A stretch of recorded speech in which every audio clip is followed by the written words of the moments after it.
All right, hello all. It's Mr. O'Neill back with another how-to video. This time we're going to be discussing the pre-Columbian, pre-1600 civilizations that were around in the Americas, specifically Central and South America, again, prior to the arrival of Columbus in the New World. So one big misconception before we get going here is that, the civilizations of the Americas and the Caribbean were all kind of like backwards, non-civilizations, people who, were, savages and heathens, according to, what you hear Europeans talk about at that time. We obviously know that that's not true. There were very many rich societies and civilizations in the Americas, North America with the Native American Indians that we know of, and in Central and South America with the various civilizations down there. And we're talking like civilizations that, came up with a lot of great innovations and understood the world much better than they were given credit for by the Europeans. So we're going to talk about three civilizations in particular. We're going to talk about the Maya, the Aztec, and the Inca. So these are the three main civilizations of South America pre-Columbus. There were obviously other smaller civilizations, but these were empires. And obviously, we've discussed empires since the beginning of the school year. So let's start with the Maya, okay? And the question, our learning objective is, what was the geographic and historical context for the rise of the Mayan civilization? How did the Maya innovate to meet their needs? So we're going to look at how all these civilizations, their geographic and historical context, as well as how they kind of did their thing at the time. So the first thing we're going to look at is this right now, which discusses water. So this should be H2O. So H2O. So what does water, how does the water that you use get to you? Now, obviously, we've kind of gone over this already because we talked a lot about this concept when we talked about the river valley civilizations. Okay? So the movement of water is essential to human life, right? We need it to live. And we know what water brought to those early river valley civilizations. I don't want to go into it too much, but of course we remember the various types of irrigations, which is taking water from one place, moving it to another, and then using it for various reasons. So how does the water that you use get to you?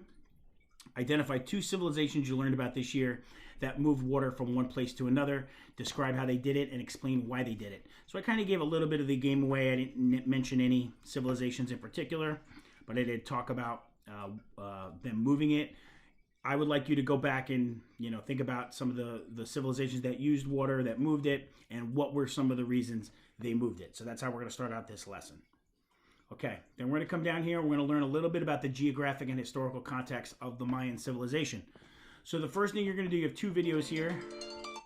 You have two videos right here, 1 and 2. This one you're just going to watch from 6:20 to 8:15. You're not watching the whole video. And then you're watching the full video of this second link here. And then you're going to read the text here. So watch the two videos, read the text, take a look at the the map here for you. And obviously, when you see this spread out like this, this means that this area right here is basically over here. So they're superimposing it to show you. Then you have a little key here. So based on the videos, the reading, the maps, you're going to come down here and you're going to answer these questions about the relative location of the Maya, the geographic context in which they lived, and where do they live today, along with what are three scientific, artistic, or scholarly achievements of the Maya mentioned in the videos and text. Okay, so then we're going to come out here, and then we're going to learn about how the Maya innovated to meet their needs. And of course, we know innovation means a creation or an invention or something that makes life a little bit easier for you. So you're going to click on the water and classical civilizations here. So you're going to watch this video. Of course, not the whole thing, just 224 to 440. You're going to watch that. You're going to follow along with this. So this right here is a transcript of the video. So as you're reading along, as you're watching the video, you can be following along and it tells you where. So at 3:14 of the video, here's what he says. At 3:27, at 3:51, at 4:12. So this here is a supplement to the video. It's just a reading of what the video is saying. So you're going to use that to answer these questions 1 and 2 here. Looking at this beautiful aqueduct that the Maya created.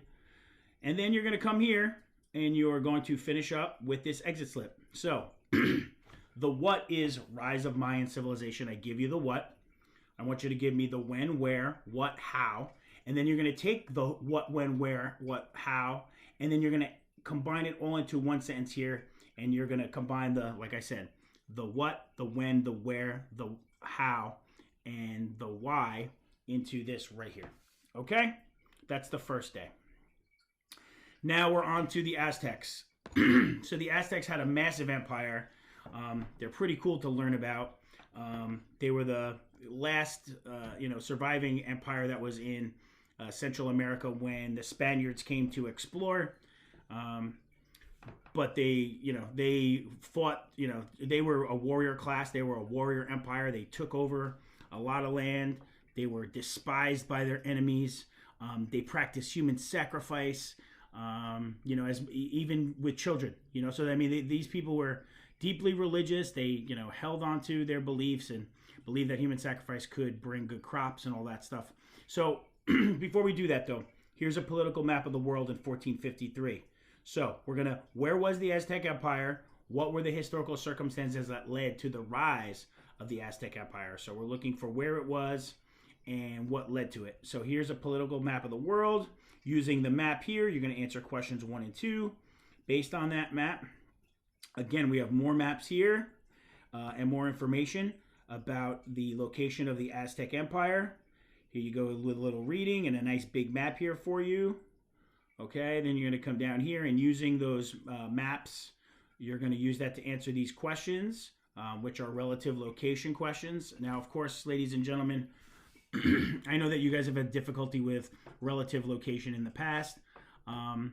I have, on occasion, tried to work with you, a few times. I sent a video last time. I'm going to probably send another video this time, which explains relative location because some of you really get it and then some of you do not. So I'll put a little extra oomph into that and I'll send you another video this week.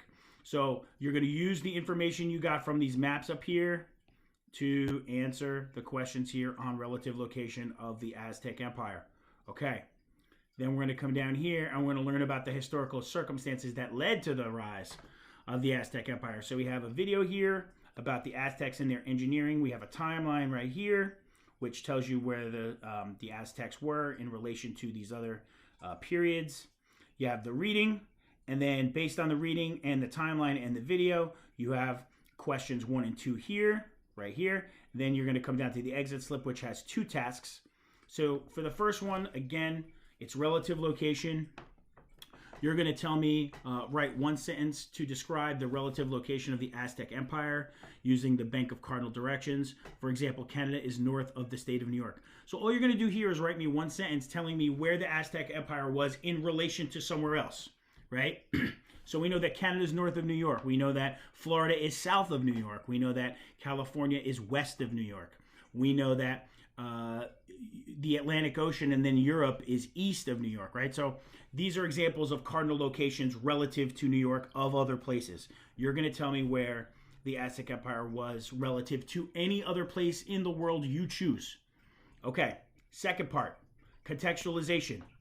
Rise of the impact of the Aztec Empire, when, who, where, what, how, combine them all right here in one sentence, okay? And, a lot of you guys in your packets, I'm noticing, are leaving that blank a lot. And I got to tell you that that's a bad move. And here's why. Because, yeah, the when, who, where, how, what, how, that's important. You need to know that. But when you get to the Regents exam next year, you're going to be answering questions and you're going to need all this. And then you're going to need to put it in a format that looks quite like this. So, yeah, it's nice that you can give me this. This is a graphic organizer for you to organize your thoughts. The ultimate answer is right here. So make sure you're not skipping that. A lot of you guys are skipping that. That's your Regents practice. Okay, finally, we come to the Inca. Okay, so the Inca were more in South America. They were on the western side of South America in what we would call current-day Chile. So the Inca built their civilization in the Andes Mountains. So what you're going to do is, these are obviously very beautiful pictures. You're going to answer these 2 here. What are the advantages of building a civilization in the mountains? What are the disadvantages of building a civilization in the mountains? Now, we've talked about civilizations in the mountains before. China was one that did stuff on the sides of hills. We talked about the Himalayas and how the Himalayas impacted both China and India. So what would be some advantage of building your civilization in the mountains? What would be some disadvantages? So you're going to answer that to start the lesson. And of course, the lesson is, how did the Inca innovate to meet their needs? So we're going to come back down here. We're going to learn a little bit about the Inca themselves. We're going to check out these two maps. As you can see, as I said to you earlier, here's South America. This is the western coast of South America. The Inca had this whole beautiful coast here, right? I mean, so think about the diversity in geography here. You got water, you got mountains, you got valleys, you got rivers, you got all kinds of stuff here. So it's a pretty diverse, sort of geographic context for the Inca where they are. Okay, so then we're going to come down here and we're going to learn about how the Inca innovated to meet their needs. Here I have an infographic for you. You're going to look at the infographic and read about it, and then you're going to do the reading as well. You're going to use that to answer question 2 right here. Then you're going to come down here, and I have a video for you, the Inca Masters of the Clouds. You're going to watch that, just about 5 minutes of it, and then you're going to take notes over in the right-hand corner here. And then while you're doing that, you're looking at terrace farming, the video for terrace farming, and then here's just sort of like a graphic for what terrace farming looks like. Okay, and we did talk about terrace farming before. We talked about it with the Chinese and their rice paddies. So you should have some prior knowledge and experience of terrace farming. Okay, so we come to the end. You're going to answer question 3, again, based on the video and the graphic. And then the last exit slip. Give the geographic context for how the Inca innovated to meet their needs. So the what is Inca innovated to meet their needs. When did they do it? Where did they do it? How did they do it? Why did they do it? You're going to combine that all into one nice sentence for me right here. And you're done. So a couple things. Again, we'll be going into next week. We'll be talking about exploration of these areas. And then the conquista, meaning, the conquering of these areas by the Spaniards after contact by Columbus. Again, these were great civilizations. The fall of them was not inevitable. The Inca and the Aztecs were both overtaken by Spaniards. The Maya just disappeared. So they had beautiful, great cities, and then after a while, they all just disappeared, which is kind of crazy. And really, no one knows what happened to the Maya. So it's kind of nuts, but it's interesting. So these 3 civilizations, we'll talk about exploration next week. This week, if you have any questions, comments, or concerns, please hit me up on Remind or Teams chat. Please make sure you're coming to our virtual classes, which are Monday and Thursday at noon. If there's anything I can do to help you guys, please make sure you're reaching out. We're deep into the 4th marking period now. Please don't take your foot off the gas. We're in the stretch run now. If you owe me assignments from the 4th market period, and this is the 4th assignment of the 4th market period, meaning there's 3 previous. If you owe me any of those 3, please get them to me ASAP, because you do not want to take chances with your 4th market period grade. Remember, there is no I in the 4th market period. There is only F. So if you don't have enough work in to satisfy a grade of 65, you will get an F, not an I, and you don't get a chance to redo that. So please get your work into me. All right, ladies and gentlemen, I hope everybody's well. I'm going to go do some stuff around my house. You have a great day. Take care.